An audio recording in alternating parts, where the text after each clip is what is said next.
Bien.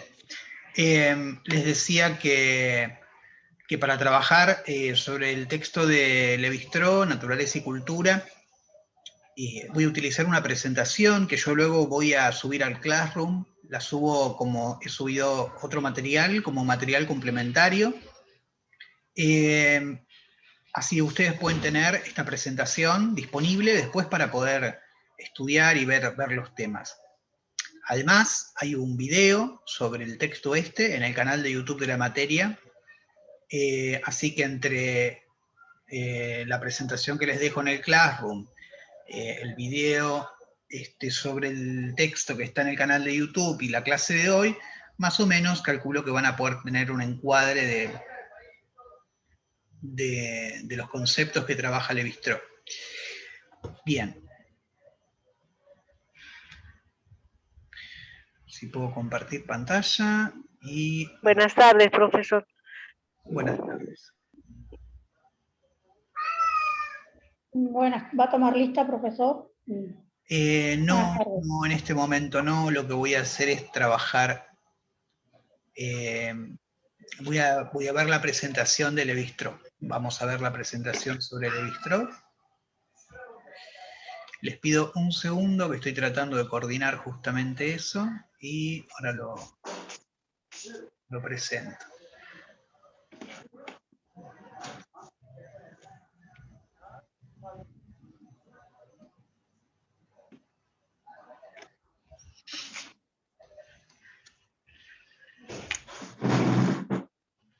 Bueno, entonces, les pido como siempre, si por favor pueden silenciar los micrófonos cuando no hagan intervenciones para que se pueda seguir la clase.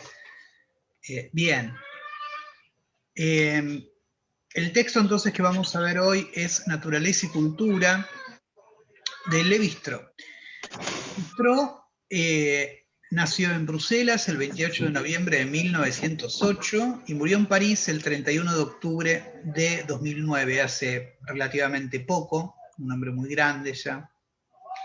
Y las estructuras elementales de parentesco, que es donde fue publicado este texto que vamos a leer, parte de un libro que se llama Las estructuras elementales de parentesco, fue publicado en 1969. Les pido por favor nuevamente si pueden silenciar los micrófonos cuando no hagan intervenciones, así se puede escuchar con claridad. Bien. Entonces, hay algunas preguntas que aparecen en el texto de Lévi-Strauss y que de algún modo orientan una lectura, ¿sí? La primera de ellas es, ¿dónde termina la naturaleza? ¿Dónde comienza la cultura? ¿Sí? ¿Qué es lo natural? ¿Qué es lo cultural? Esto va a estar todo el tiempo rondando el texto de Lévi-Strauss porque justamente las dos categorías que está pensando él, los dos conceptos, son el concepto de naturaleza y el concepto de cultura, ¿no? ¿Qué entendemos por naturaleza? ¿Qué entendemos por cultura? ¿Qué es lo natural? ¿Qué es lo cultural? Para poner un poco en contexto dentro de lo que es su práctica profesional, o lo que va a ser su práctica profesional más concretamente. Un parto. ¿Un parto es algo natural o es algo cultural? ¿Sí? Bien. Es algo natural. Bueno, si fuera algo natural, por ejemplo, no cambiaría con el tiempo, ¿no? Por ejemplo, las plantas crecen de manera natural, pero las mujeres no paren de manera natural. Es decir, una planta crece igual ahora y crecía igual hace 2000 años. Sin embargo, las mujeres hace 2000 años parían de un modo bastante distinto a como paren hoy, ¿no? Claro. Y eso fue cambiando y se fue modificando, significa que no es natural, ¿no? Que es cultural. Lo que es natural no cambia, ¿no? Va a decir Lévi-Strauss. Otra cuestión. El hombre es un ser biológico al par que un individuo social, ¿no? Va a decir Lévi-Strauss justamente. El ser humano no es ni un ser exclusivamente biológico ni exclusivamente social. La pava. ¿La qué? ¿Perdón? Les pido, si por favor pueden silenciar los micrófonos cuando no hagan intervenciones, así se puede seguir la clase sin interrupciones. Decía entonces que Lévi-Strauss va a decir que el ser humano es un ser biológico y social al mismo tiempo, ¿sí? Social, cultural. Es decir, que volviendo al tema del parto, en el parto habría un hecho que es tanto biológico como cultural y social, ¿no? Digo, no es ni exclusivamente natural ni exclusivamente cultural, es algo que está entre lo natural y lo cultural, porque el propio ser humano está entre lo biológico y lo social, ¿sí? Siempre Lévi-Strauss, como muchos autores de su época, cuando hablan de ser humano, hablan de el hombre, ¿no? Digamos. Pero bueno, tiene que ver con una cuestión de época, ¿no? Yo estoy tomando la cita textual, por eso está entre comillas. Luego dice, la cultura no está ni simplemente yuxtapuesta, ni simplemente superpuesta a la vida. Vamos a analizar primero esta primera oración. La yuxtaposición quiere decir cuando uno pone dos elementos en un mismo rango, en un mismo nivel, ¿sí? Como si los estuviera equiparando, ¿sí? Eso quiere decir yuxtaponer. En cambio, superponer quiere decir poner uno sobre otro, ¿sí? Dice, la cultura no está ni simplemente yuxtapuesta, ni simplemente superpuesta a la vida, pongamos entre paréntesis, natural, ¿sí? Es decir, que la cultura no es una continuidad de la naturaleza. No es que primero hay naturaleza y luego hay cultura, ni tampoco la cultura está superpuesta a la naturaleza, no funciona así, ¿no? Dice, en un sentido, la cultura, entre paréntesis, la sustituye. ¿A qué? A la naturaleza. Dice, en un sentido, la sustituye.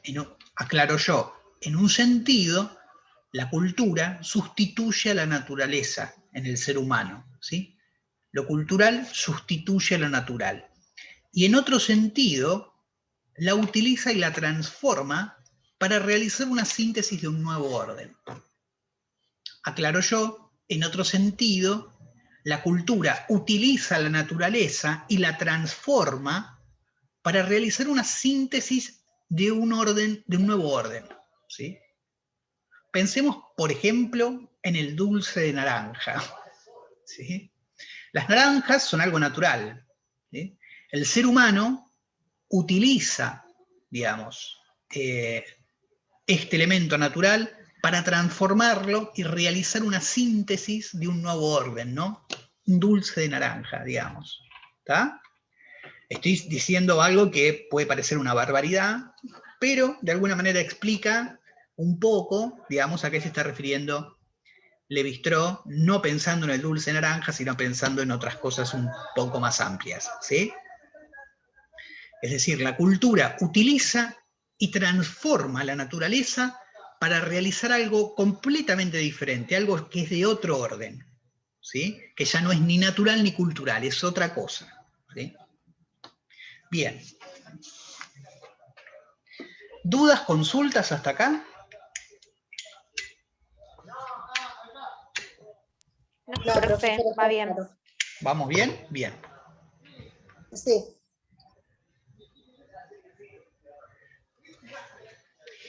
Si habrán leído el texto, ven que en un momento se habla de los niños salvajes, ¿no? ¿Qué es esto de los niños salvajes? Bueno, hacia finales del siglo XIX recorría mucho como inquietud a las diferentes sociedades la idea de, bueno, ¿qué sucede, ¿sí?, si un ser humano se pierde en una selva? Entonces, había rondando diferentes leyendas, diferentes historias acerca de estos niños que se perdían en la selva, por ejemplo, en la jungla, y crecían, digamos, cuidados por animales o en situaciones similares, ¿no? Tarzán, digamos, de alguna manera es un relato como este, ¿no? Un avión se estrella en la selva, el niño sobrevive, cuidado por los monos, etc., ¿no? Y Lévi-Strauss toma estas historias, en realidad a veces ha sucedido que se encontraron, ¿no? Se hallaron niños que por diferentes situaciones de la vida se extraviaron en una selva y nunca más los volvieron a encontrar. Y Lévi-Strauss trabaja esta idea de, bueno, los niños salvajes, ¿no? Que él lo pone también entre comillas, si no me equivoco. Dice, es posible observar que un animal doméstico, un gato, por ejemplo, o un perro o un animal de corral, si se encuentra perdido o aislado, vuelve a un comportamiento natural que fue el de la especie antes de la intervención externa de la domesticación. ¿Mm? ¿Qué quiere decir esto? Que si yo, el gato que tengo acá en mi casa, que lo llamo Ulises y come alimento balanceado, de pronto voy a un bosque y lo suelto, este gatito lindo se va a convertir en una fiera bastante salvaje que va a hacer cualquier cosa para comer. Va a matar. Profe, ¿puede ser que sea porque sigue sus instintos y es como que eso es inmodificable? Exacto, digamos, un animal, algunos animales, se pueden domesticar. Ahora, si los pongo en un entorno natural, esa domesticación, digamos, se pierde y el animal retorna a un comportamiento anterior a la domesticación. Tiene un comportamiento natural, digamos, pierde la domesticación, ¿sí? El gatito mío, digamos, duerme en mi cama, come alimento balanceado, tiene un nombre, en general vive en un lugar donde no pisa la tierra siquiera. Ahora, si yo lo suelto en un bosque, vas a ver cómo ese animalito empieza a matar roedores, pájaros, se los come, se refugia en cualquier lugar, ¿sí? Va a empezar a tener un comportamiento que es el comportamiento de esa misma especie cuando era salvaje, ¿ok? ¿Sí? Lo mismo podría pasar con un perro, ¿sí? Con ese perrito que vos querés tanto y es tan simpático. Bueno, si vos lo dejás en un ambiente natural, lo vas a ver matar, sobrevivir, y pasar diferentes situaciones, ¿no? Ahora bien, nada dice, si continúo con el texto, dice, pero nada semejante puede ocurrir con el hombre, ya que en su caso no existe comportamiento natural de la especie al que el individuo aislado pueda volver por regresión. ¿Sí? Un ser humano no es un animal que se domesticó. No puede, el ser humano en un ambiente natural no va a retornar a ningún estado natural. ¿Sí? Dice, no se puede entonces tener la esperanza de encontrar en el hombre ejemplos de tipos de comportamiento de carácter precultural. Es decir, en el ser humano no hay un comportamiento precultural. No existe. No existe, como si dijéramos, no sé, un comportamiento natural, salvaje, como puede ocurrir en el gato. ¿Sí? No va a existir. En el ser humano nada es natural. ¿Sí? ¿Ok? Esto tiene que ver con lo que decía el de los niños salvajes, ¿no? ¿Sí? En general, cuando uno encontraba a esos chicos que se habían perdido, ¿cómo los encontraba?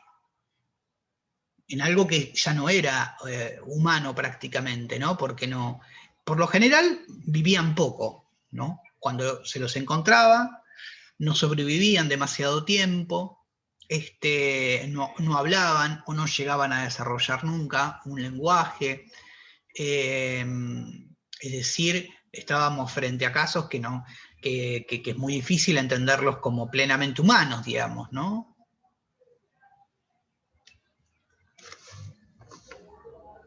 Luego va a pensar Lévi-Strauss, bueno, ¿cómo hacemos para decir dónde empieza la naturaleza y dónde termina la naturaleza y dónde empieza la cultura, ¿no? Esta pregunta que da todo el tiempo vueltas en el texto de Lévi-Strauss. ¿En qué momento podemos decir, bueno, acá terminó la cultura y comienza la naturaleza, ¿no? Cuando empieza a evolucionar el mundo, la sociedad, el ser humano.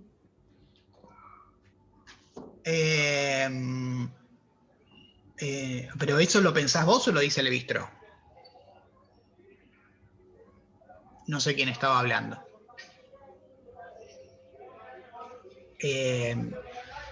Bueno, a ver, lo que va a decir Lévi-Strauss es, donde se presenta una regla, sabemos con certeza que estamos en el estadio de la cultura, dice. ¿Sí? Donde hay reglas, hay cultura. Si no hay reglas, no hay cultura. Digamos, esta es lo primero que va a decir Lévi-Strauss sobre esto, ¿no? Digamos. Si yo puedo reconocer en un comportamiento humano que hay una regla, no importa qué regla es, pero hay una regla, entonces ahí tenemos cultura, digamos. ¿Sí? Simétricamente, dice, es fácil reconocer en lo universal el criterio de la naturaleza, puesto que lo constante en todos los hombres, dice, escapa necesariamente al dominio de las costumbres, de las técnicas y de las instituciones por las que los grupos se distinguen y oponen. Entonces, ¿qué está diciendo acá? Que por un lado tenemos las reglas que son particulares de cada cultura, y luego tenemos las leyes que son naturales y son universales. Es decir, si yo veo cómo se comporta un perro acá, vamos a ver que se comporta igual en cualquier parte del mundo. Y en cualquier época. Un perro es un perro y vive como un perro. ¿Sí? Bien. Y eso tiene que ver con que hay un criterio, hay una universalidad en las leyes naturales. ¿Sí? En cambio, las reglas que rigen la cultura son particulares. Y varían con el tiempo. Pensemos, por ejemplo, la alimentación humana no es lo mismo que la alimentación animal. ¿Sí? Un perro come lo mismo en cualquier parte del mundo y en cualquier época. ¿Sí? Sin embargo, un ser humano, fíjense cómo se alimenta. ¿No? No hace falta caminar mucho para darse cuenta que en unas regiones las personas comen unas cosas y en otras regiones comen otras. Y que esas reglas que rigen esas culturas, y dentro de esas reglas está la alimentación, varían de un pueblo a otro y de una época a otra, ¿no? Entonces, una cosa son las reglas que rigen la alimentación humana y que son particulares, y por eso están dentro de la cultura, y otra cosa son las leyes naturales, que son universales y rigen para toda la vida natural en cualquier parte del mundo, en cualquier época. A falta de un análisis real, dice Lévi-Strauss, el doble criterio de la norma y la universalidad proporciona el principio de un análisis ideal que puede permitir, al menos en ciertos casos y dentro de ciertos límites, aislar los elementos naturales de los elementos culturales que intervienen en la síntesis de orden más complejo, ¿no? Esto que decíamos antes en la placa anterior, esta síntesis de un nuevo orden. Bien, ¿cómo hago yo para distinguir entonces lo cultural de lo natural? Bueno, tratar de utilizar este doble criterio, ¿no? De la norma y la universalidad, pensándolo de esta manera, por ejemplo, como hacíamos en el caso de la alimentación, podemos darnos cuenta que la alimentación humana responde a normas, a reglas, ¿sí? Es lo mismo, particulares de cada cultura y no a leyes universales, ¿no? ¿Sí? Eso nos permite distinguir dónde estamos en la naturaleza y cuándo estamos en la naturaleza, y cuándo estamos en la cultura. Sostenemos, pues, que todo lo que es universal en el ser humano corresponde al orden de la naturaleza y se caracteriza por la espontaneidad. Aquí agrega otra cosa. ¿Sí?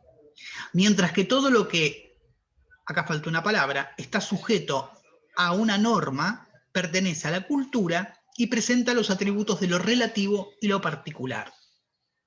Entonces, ¿qué está diciendo acá Lévi-Strauss? Que en el ser humano vamos a encontrar elementos, ¿sí?, que tienen que ver con la universalidad, ¿sí?, y que son espontáneos, y eso tiene que ver con el aspecto natural, y otros elementos, ¿sí?, que tienen que ver que están sujetos, dice, a las normas, a las reglas que pertenecen a la cultura. Y son relativas y son particulares, como decía, ¿no? Pensemos, volvamos al ejemplo de la alimentación, ¿sí? Obviamente que si nosotros no comemos, nos vamos a morir. ¿Sí? Es decir, el ser humano busca alimentarse, ¿sí? Sin más, o sea, busca comer para no morir. ¿De acuerdo? ¿Eso existe? Existe. Y si el ser humano no come, ¿qué pasa? Se muere. ¿Sí? Cualquier ser humano que no coma, ¿qué le va a pasar? Se va a morir. Esto quiere decir que el ser humano necesita comer para vivir. Bien, este aspecto tiene que ver con un aspecto natural, ¿sí? Y espontáneo de nuestra vida. Lo mismo, por ejemplo, con las necesidades fisiológicas. Cualquiera de ellas. ¿Sí? Hay una cuestión que tiene que ver de orden natural, ¿sí? Y que tiene que ver con la espontaneidad. Sin embargo, en el ser humano eso está mezclado, ¿sí? Con normas y reglas culturales, que son particulares y relativas. Es decir, son particulares de nuestra cultura y son relativas, porque dependen del lugar y del tiempo donde se presentan. ¿Sí? ¿Estamos de acuerdo? Sí, sí. Ahora vamos a charlar un poco sobre todas estas cosas. Pero bueno, en principio vamos a ir siguiendo el texto. Mientras doy la clase, les cuento, estoy viendo unos chicos que están subidos en una terraza y están por tocar un tema de música, parece ser. Bueno, espero que no se caigan. Bien. Y va a llegar a otra idea, ¿no? Lévi-Strauss va a decir, ¿qué es lo que articula la naturaleza y la cultura? Va a decir la ley de prohibición del incesto. La ley de prohibición del incesto combina las leyes universales de la naturaleza y las reglas particulares de la cultura. ¿Sí? La prohibición del incesto presenta, sin el menor equívoco y reunidos de modo indisoluble, los dos caracteres en los que reconocimos los atributos contradictorios de dos órdenes excluyentes. Constituye una regla, la prohibición del incesto, pero la única regla, ¿sí? Social que posee a la vez un carácter de universalidad. Es decir, es una regla, como cualquier regla cultural, pero tiene un carácter universal, como el carácter universal que tienen las leyes naturales. ¿Me explico? ¿Sí? La ley de prohibición del incesto es lo que determina, ¿sí?, que estamos ante la cultura. La prohibición del incesto posee a la vez la universalidad de las tendencias y de los instintos y el carácter coercitivo, dice, de las leyes y de las instituciones culturales, o sea, de las reglas y las normas culturales. ¿Estamos bien? Bien, hasta aquí la presentación y voy a ir cerrando un poquito esto porque nos quedamos sin tiempo. A ver si puedo volver acá donde está la clase. Un segundo que estoy buscando la posibilidad de ingresar a la clase. ¿Están ahí ustedes? ¿Me escuchan? Sí, lo escuchamos, profe. Sí, profe. Acá estamos. Acá estoy. Ahí estoy. Bueno, entonces, lo que vamos a hacer ahora es regresar a otro Zoom, conversar sobre lo que acabamos de leer. Antes de hacer eso, voy a tomar lista. ¿Con el mismo link, profe? El link es el que utilizamos siempre todas las clases. Bárbaro.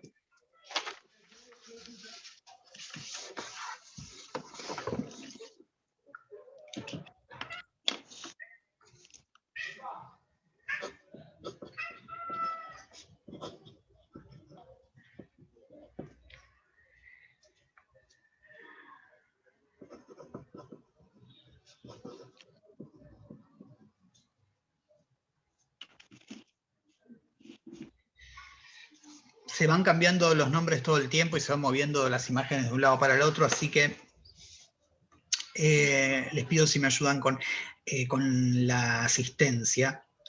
¿Liliana Casimiro está? Sí, profesor, Sí. presente, pude entrar. Bien, Milena Ramos, sí, ahí está. Presente. Bien, Janet, Sí, Janet Núñez, ¿no? sí, profe. Pude entrar a la clase. Liliana, tu apellido. Casimiro, profesor.